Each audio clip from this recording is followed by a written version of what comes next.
sommes dans le 19e arrondissement de Paris, près des Buttes-Chaumont, dans l'établissement de Manin. Mon nom est Christian Dulcy, je suis président de l'association La Maison Maternelle depuis près de 8 ans. C'est une association qui a été fondée en 1891 par une grande humaniste qui s'appelait Louise Kopp, qui s'occupe essentiellement d'enfants en difficulté. Les enfants sont scolarisés dans des établissements à côté de la Maison de Manin, dans le 19e, et ils logent ici et ils prennent leur repas ici. L'immeuble date de 1905. Nous avions fait des aménagements et ça n'était pas satisfaisant parce que c'était du bricolage. Donc il y avait quand même quelques travaux à faire puisque la maison, encore il y a quelques années, avait un dortoir pour les plus jeunes enfants, ce qui est complètement dépassé par rapport à la politique en faveur des enfants en difficulté.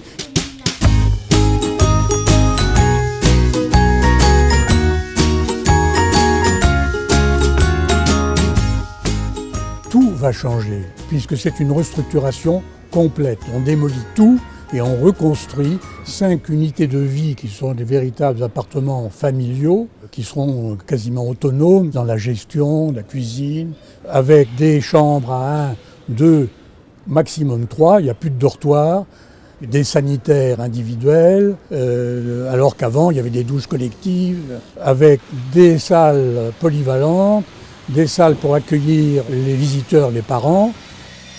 Dans la cour, nous sommes en train de la restructurer complètement et ce sera un véritable espace vert.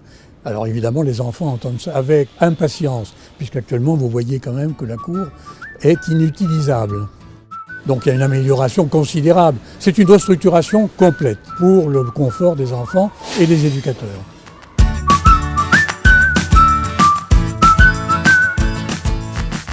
Nos banquiers ne pouvaient pas accorder des prêts pour la durée qui nous intéressait et nous avons été très contents dès le début de trouver à la Caisse d'épargne des interlocuteurs qui connaissaient parfaitement notre secteur. Donc ça a facilité les contacts et nous s'est passé vraiment dans les meilleures conditions possibles.